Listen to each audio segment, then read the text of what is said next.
आपसे पूछती है, आप बताइए कि उस पतिव्रता स्त्री को दरवाजे पे जा करके अपने पति के लिए दरवाजा खोलना चाहिए या पूजा करती रहे? कहने लगे वो तो मिट्टी के भगवान जी का पति बनाए थे ना, जब वास्तविक पति आ गया तो फिर उसके पास जाना चाहिए। सखी खिल खिल कर हंसने लगे। सखी क्या मिल गया कि मारे हम जीत गए। कैसे जीत गए? कहा कि वही तो बताना चाह रही हैं हम, वो जो आप बता रहे हो ना वो तो हाड़ मास के पति है हमारे, वास्तविक पति तो हमारे आप ही हैं। तुम हो एक अगोचर सबके प्राणपति, स्वामी सबके प्राणपति, इस विध मिलो दयाल, ऐसे मिलो साईं तुमको मैं सुमति। ओम जय जगदीश। वो तो हर मास के पति है, वास्तविक पति तो आप ही हमारे। अब आपसे हम उन्हें जंगल में आई हैं तो आपसे मिलना चाहती हैं। सखी आप ठीक कहती हैं, जंगल में आई हैं तो मैं आपकी क्या सेवा करूं? सखी कहती हैं, विषय विकार मिटाओ पाप हरो देवा, स्वामी कैसे हरो देवा, सदा भक्ति बढ़ाओ, सदा प्रेम बढ़ाओ, कुंदन की सेवा। ओम जय जगदीश। हम आपके पास में आइए ना, हमारा विषय विकार जो है ना उसको समाप्त कर दीजिए। आपके पास में केवल ये रास करने के लिए नहीं, हमारे विषय विकार मिटना चाहिए। सखी आज भगवान कृष्ण सखियों के साथ में रास करने लगे और रास करते करते जब देखा गोपियों ने कन्हैया हमारे साथ में है, कन्हैया ये जब मेरे जो बाल में जोड़ा था ना वो खुल गया, जरा इसको बांध देना। कन्हैया ने उसको बांध दिया। लाला ये मेरे पैरों की पायल खुल रही, जरा इसको बांध देना। भगवान ने उसको बांध दिया। अब जो रास हो रहा था ना तो रास नहीं हो रहा, सेवा हो रही है सखियों। कन्हैया ने सोचा कि इनको तो अहम हो गया। उन्होंने क्या काम किया, राधा जी को लिया साथ में और उस रास मंडल में से अलोप हो गए, गायब हो गए, अंतर ध्यान हो गए। जब अंतर ध्यान हुए तो सखियों ने देखा कि कन्हैया नहीं दिखाई दे रहा। उन्होंने रोना प्रारंभ कर दिया, कन्हैया को ढूंढना प्रारंभ कर दिया। और उधर में जब राधा जी देखे गए तो राधा जी समझा शायद अब ये मेरे बस में है, सब गोपी को छोड़ करके आ गए। कन्हैया बहुत दूर आ गए, थक गई। एक काम करना, मुझे कंधों पे बिठा लो। ठीक है गोपी, कंधों पर जाइए, राधे कंधों पर बैठ जाइए। जब राधा जी के लिए कंधों पर बैठाने, राधा जी ऊपर को पैर किए बोले तो वहां से क्या हुआ, भगवान अंतर्ध्यान हो गए और राधा जी का पैर भी ऐसे रह गया। भगवान अंतर्ध्यान हो गए। सब गोपियां ढूंढती ढूंढती राधा जी के पास पहुंची। राधा जी वहां पर अचेत पड़ी हुई थी, बेहोश थी। उनको जगाया और जैसे राधा जगी तो उन्होंने क्या काम किया, राधा जी को कृष्ण बनाया और स्वयं सखियां बनी हुई थी और फिर दोबारा से रास प्रारंभ हो गया।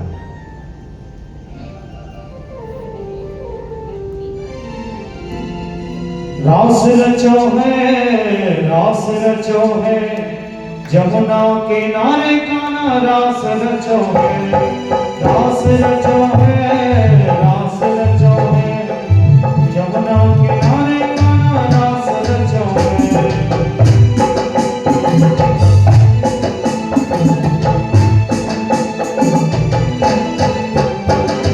रास रचो है, रास रचो है जमुना किनारे कान्हा, रास रचो है, रास रचो है, रास रचो है जमुना किनारे कान्हा।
भूलेंगे करेंगे क्या, जानते नहीं हम वृंदावन वासी।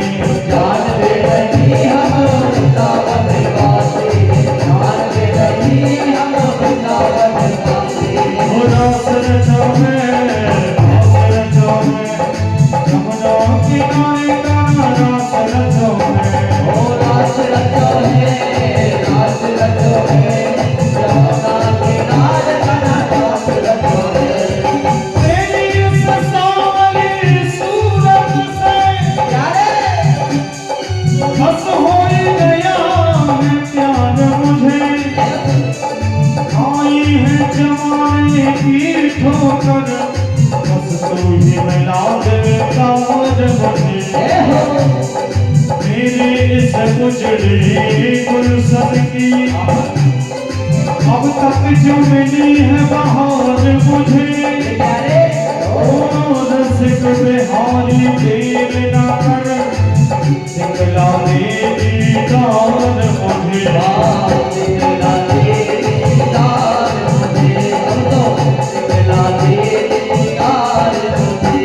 ओ रास रचो है, रास रचो है, जमुना किनारे का रास रचो है।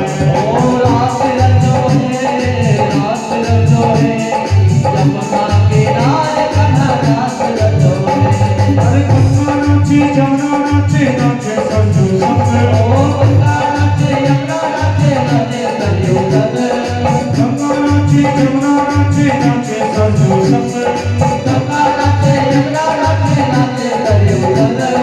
मन में यो है मेरा सखी पावन वृंदावन।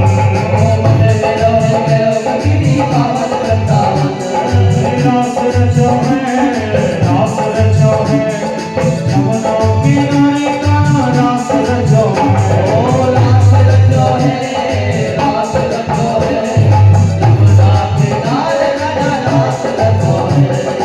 रास रचो है, रास रचो है, जमुना किनारे का रास रचो है। रास रचो है, रास रचो है, जमुना किनारे का रास रचो है। जमुना किनारे का रास रचो है।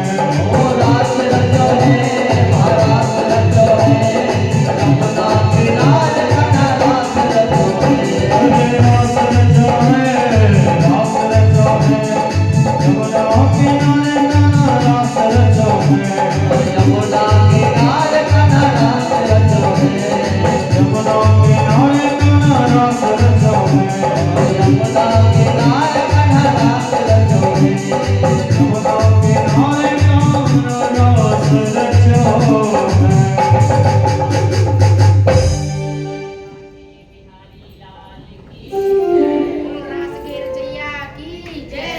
वृंदावन बिहारी लाल की जय। भगवान ने आज रास प्रारंभ किया और उस रास में किसी पुरुष का प्रवेश वर्जित था, कोई उसमें पुरुष नहीं आ सकता। नारद जी महाराज दर्शन करने के लिए पहुंचे तो ललसा सखी ने उनको रोक दिया, महाराज इस रास में आप नहीं जा सकते।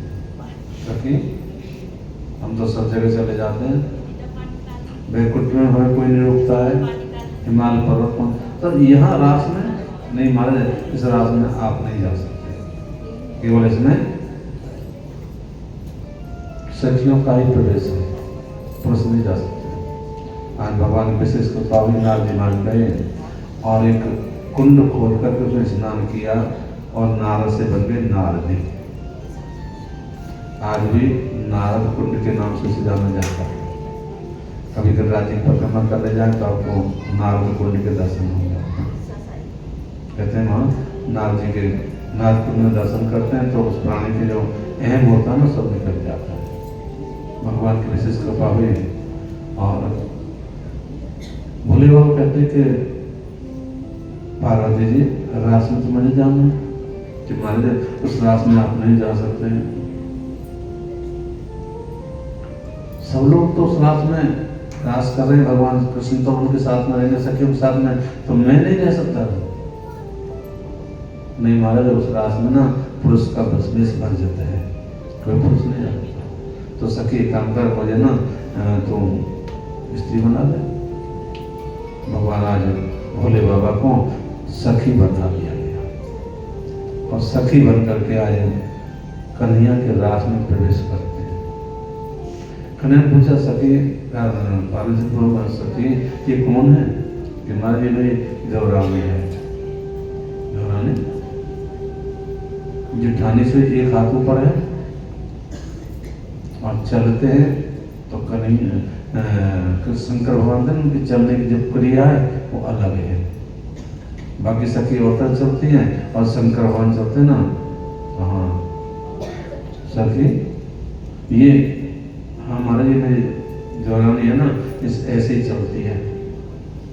आज फिर रास प्रारंभ हो गया और बाबा भी साथ में रास कर रहे थे। हर एक दिन वो भोले भंडारी बन के ब्रज की नारी वृंदावन आ गए, वृंदावन आ गए। एक दिन वो भोले भंडारी बन करके ब्रज नारी वृंदावन आ गए, रास में आ गए।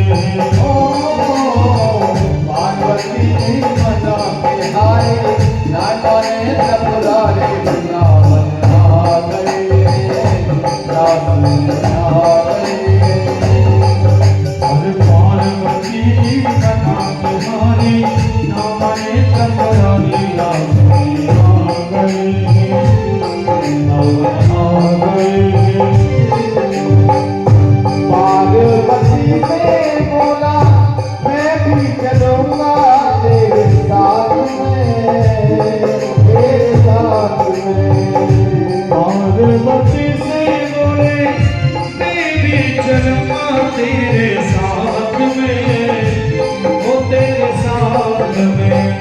राधा संग श्याम नाचे मैं भी नाचूंगा तेरे साथ में, तेरे साथ में।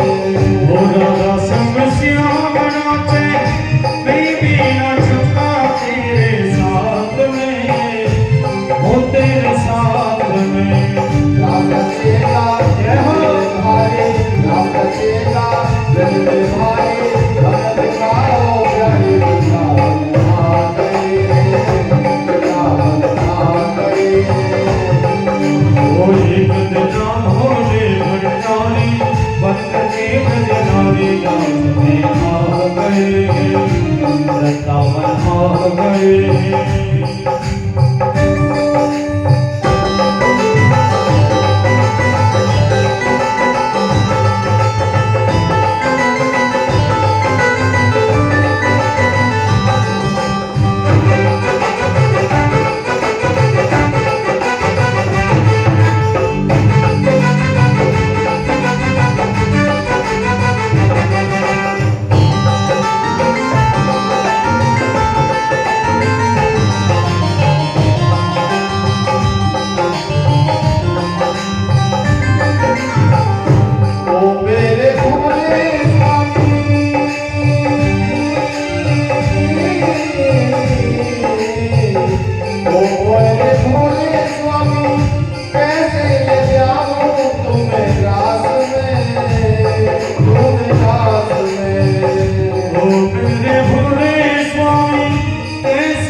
ऐसा बना दो मुझे कोई न जाने इस रात को, इस रात को।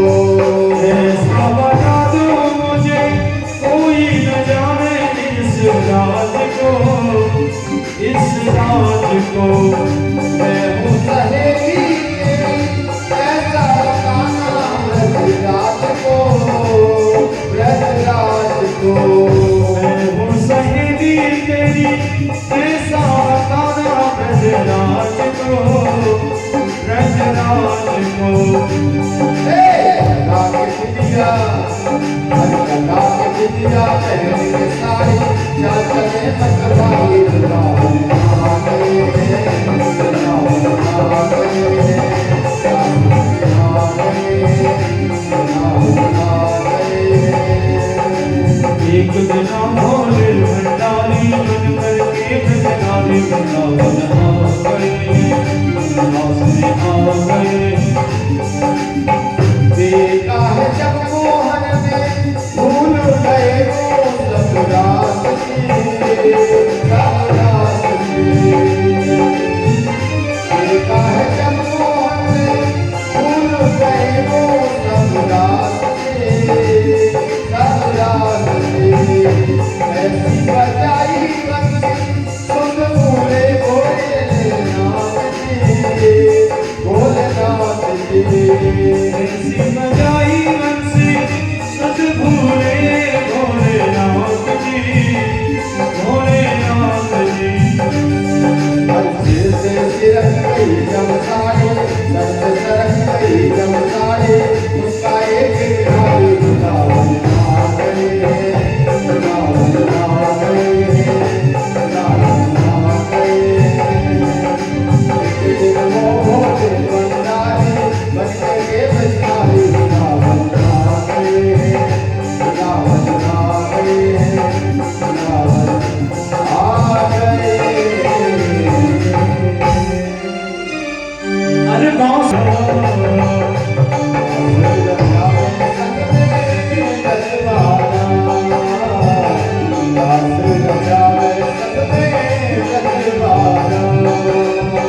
बांसुरी बजावे प्यारो नजरारा, बांसुरी बजावे प्यारो नजरारा, दास रचावे सपने नजरारा। बांसुरी बजावे सपने नजरारा, बांसुरी बजावे सपने नजरारा। ता ता ता ता तिलक दे, ता ता ता ता तिलक दे, ता ता ता ता तिलक दे, ता तिलक दे, तिलक दे, तिलक। बांसुरी बजावे प्यारा नजरारा, दास रचावे सपने नजरारा। दास रचावे सपने नजरारा।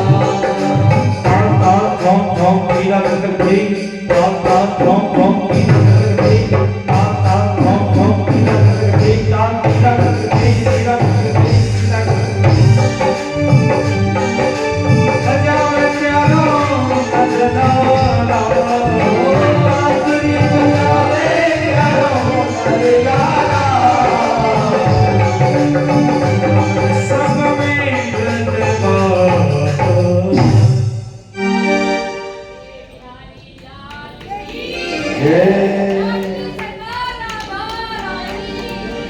नाम जो थे सब लोग भूल गए और उनकी साड़ी जो थी खिसक गई और उनकी जो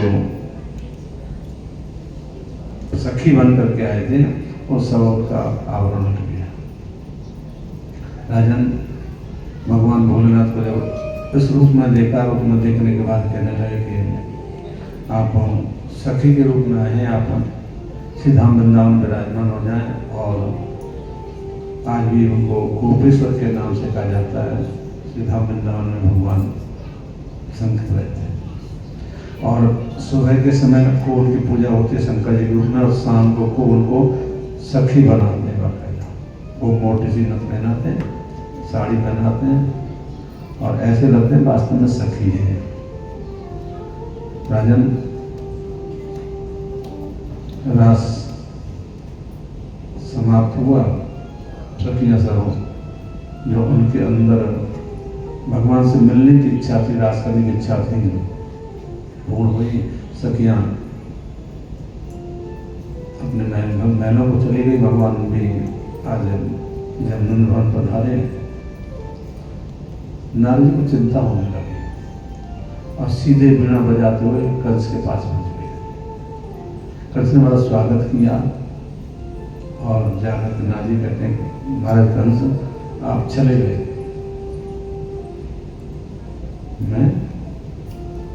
मैं कहाँ चल गया?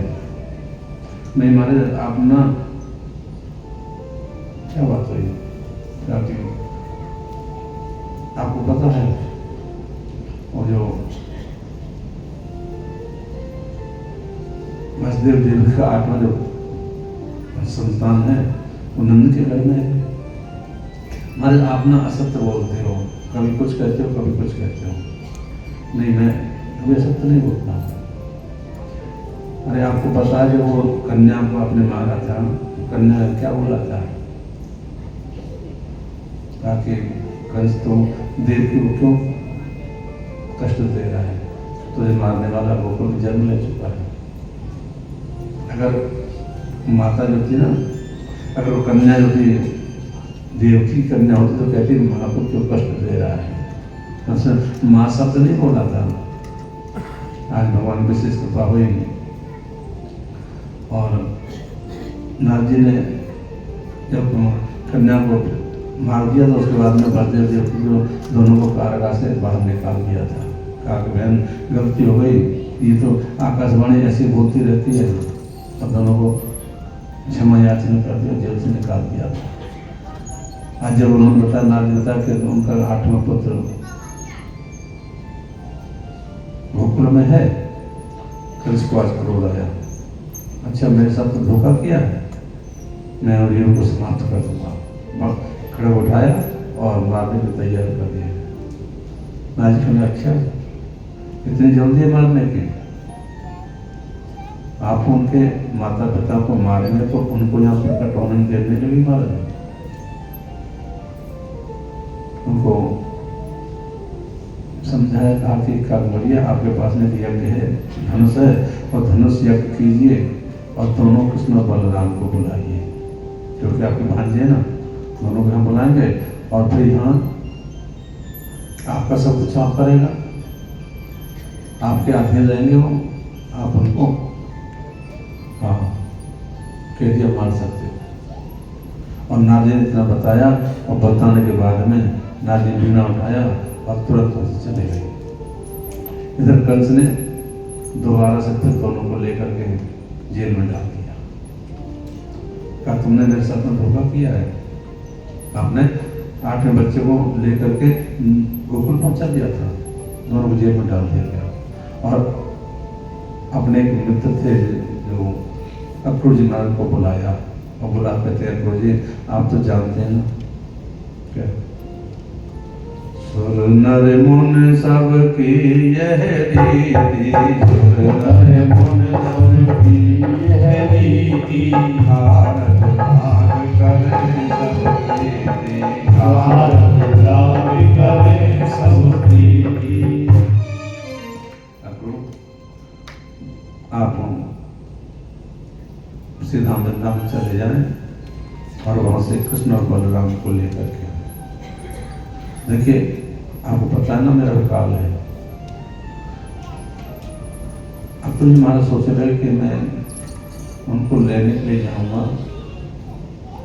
और मेरे द्वारा उनकी मृत्यु हो जाएगी, बड़ा अनर्थ होगा। अब तो हमारी सोच रहे थे और उसी समय भगवान की झांकी के दर्शन हुए।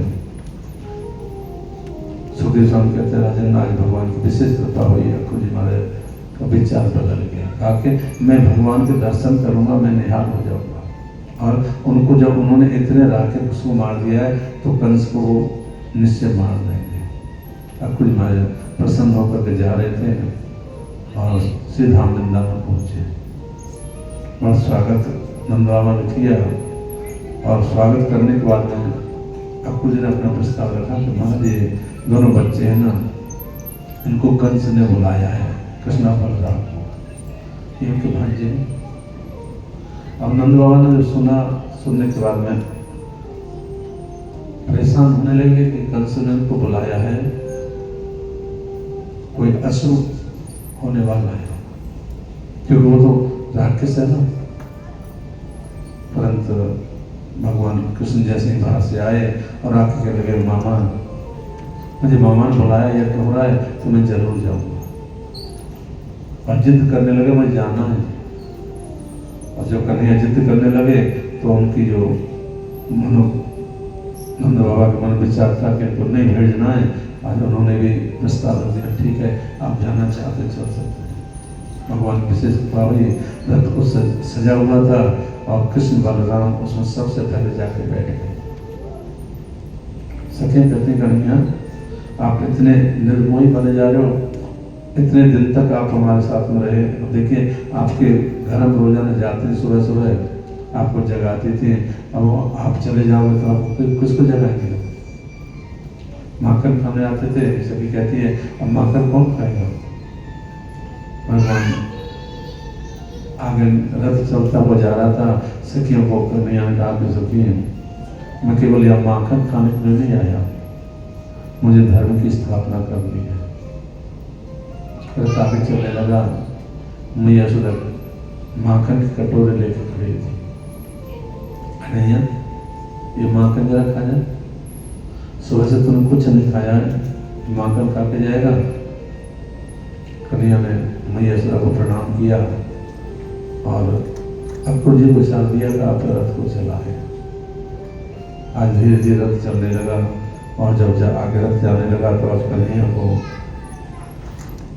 रथ के आगे सामने एक सखी दिखाई दी जो केवल भगवान के दर्शन कर रही थी, झांक रही थी, उनको निहार रही थी, परंतु कुछ बोल नहीं पा रही थी। भगवान ने अपनी बंसी को दिया और कहा राधे जब आपको ये लगे कि मुझे आपसे मिलना है तो बंसी को बजाना, मैं आपके पास में रहूंगा, कभी आपसे दूर नहीं हो सकता। कहीं न जाए कछु हृदय विषादो, कहीं न जाए कछु हृदय विषादो, मनोरथी सुन के हरि नामो, मनोरथी सुन के हरि नामो। जिस तरह मृत्यु होती है उस तरह से आज राधा जी खड़ी होती, बंसी को लिया और भगवान की विशेष कृपा से अक्कू जी महाराज को चलाने लगे और सीधा हम वृंदावन को त्याग करके आज मथुरा पहुंच गए। सुधीर राम कहते राजन मथुरा में जाकर के सभी गोपपाल जो थे बड़े प्रसन्न थे, क्योंकि गांव में रहते थे और यहाँ शहर को देखने के बाद कहते हैं कि बाबा हम मथुरा पर घूमे हैं, मथुरा को देख आते हैं। बाबा के लगे कि काम करना आप जाना चाहते हो, परंतु किसी वस्तु को छूना नहीं है, कोई कुछ दे तो उसे खाना नहीं है, और एक काम करते हैं आपके साथ में कोई वयोवृद्ध को भेज देते हैं। बाबा है ना नंसुगा हमारे साथ में, ये हमसे बड़ा ही तो है। आज सभी गोपाल जा रहे थे और सामने से एक धोबी दिखाई दिया जिसके सिर पर पोटली रखी हुई थी, जिसमें यज्ञ हो रहा था ना, तो उसके लिए वस्त्र लेकर के आ रहे थे।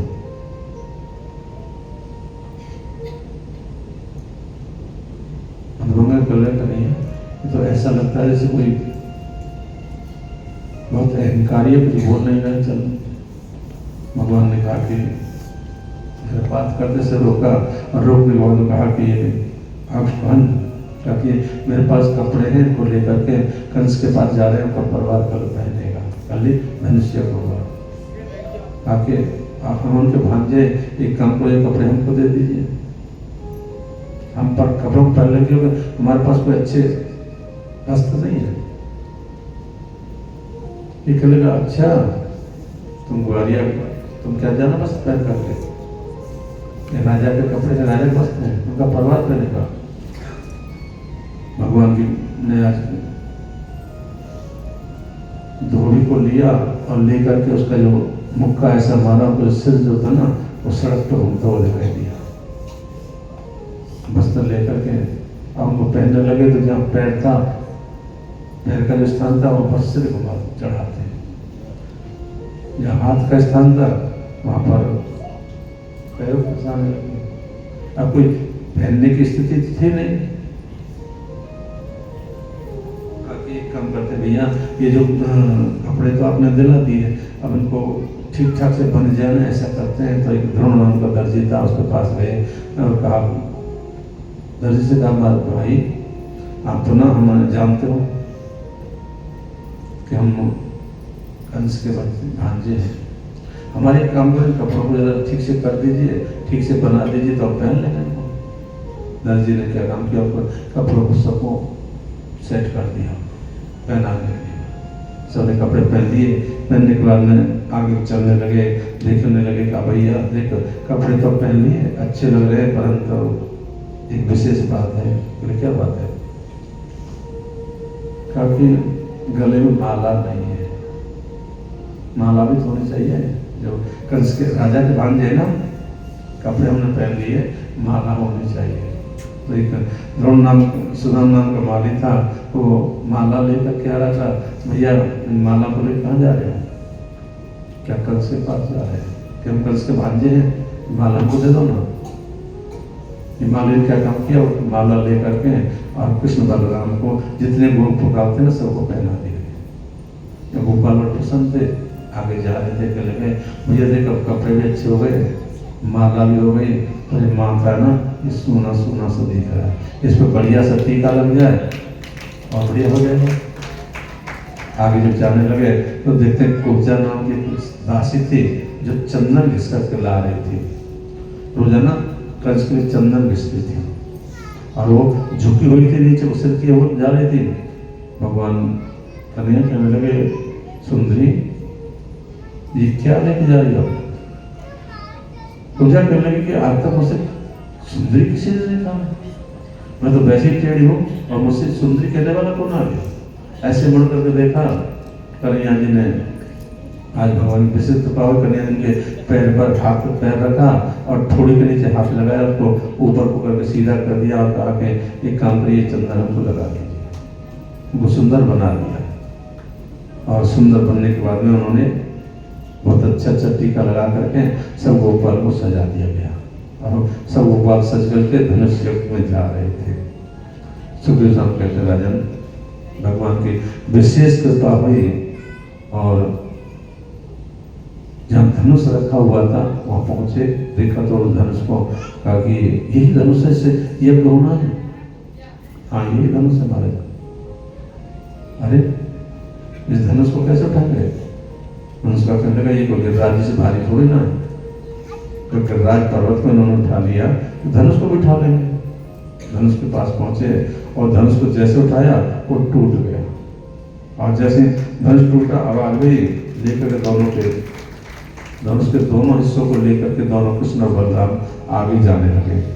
सुखदेव साहब कहते, राजन आगे के हाथी को जिसको मदरा खड़ा किया था कि भाई ये यहाँ आएंगे दोनों, ये हाथी को मार देगा। इन्होंने जैसे ही पहुंचे हाथियों के पास में जाने लगा तो उनके पैर पकड़े और हाथी को घुमाना शुरू कर दिया। आपने देखा कई बार बच्चे होते ना, सामान हाथ में घूमते रहते ऐसे करते, तो लेकर के हाथी को पकड़ के और उसको जैसे छोड़ा, हाथी के दोनों दांत टूट गए और उनके दांतों को लेकर के ये दोनों नाचने लग गए। सुखदेव साहब कहते, राजन आगे बहुत से के योद्धा थे जो उनको मारने के लिए खड़े हुए थे। अब युद्ध प्रारंभ हो गया, ये जब लड़ने लग गए तो वहाँ तीरगाह में कुछ प्राणी बैठे हुए थे, देख रहे थे, जिनको यज्ञ के लिए बुलाया गया था। अब बड़े बड़े योद्धा उनके साथ में छोटे छोटे बातों से लड़ने लगे।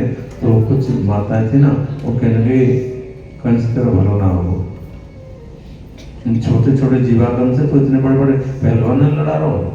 परंतु भगवान ने क्या काम किया, उन बड़े बड़े पहलवानों को भी और तुरंत जमीन में पछाड़ना शुरू कर दिया। कथा में ऐसा था कि चाणू नाम का एक पहलवान था, उसको कृष्ण भगवान ने पछाड़ दिया। मुष्टक को बलराम जी ने मारा और तोमर को भी भगवान ने कृष्ण ने पछाड़ दिया। अब युद्ध इस तरह से लड़ना प्रारंभ हुआ और ये इनको मारने के बाद में, और भगवान कृष्ण जो थे ना, जहाँ कंस बैठा हो तो उधर जाने लगे। अब देर गाँव में ये वसुदेव और देवकी बैठे हुए थे।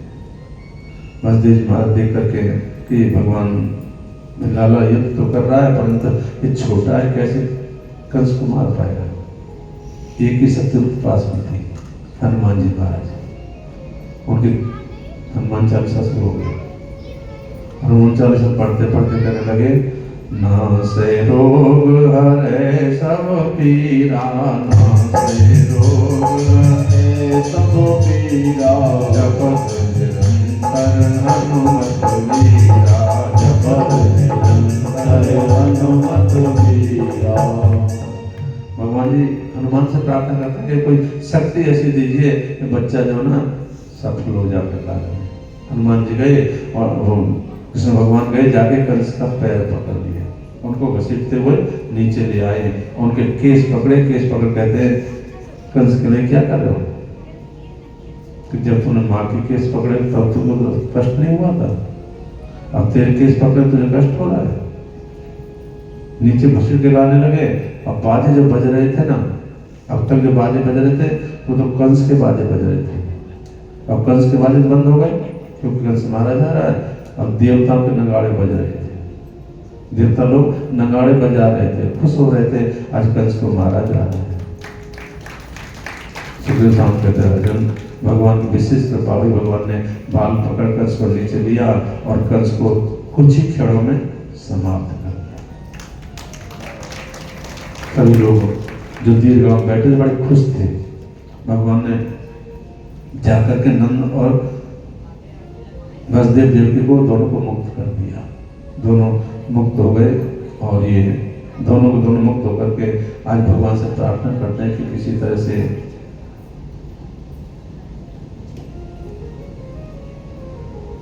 गुरु बालकृष्ण भगवान की। आपका कैमरा घूमता ना इस तरह से तो मैं कथा भूल जाता हूँ। हो मुरलिया वाले रे, सांवरिया प्यारे रे,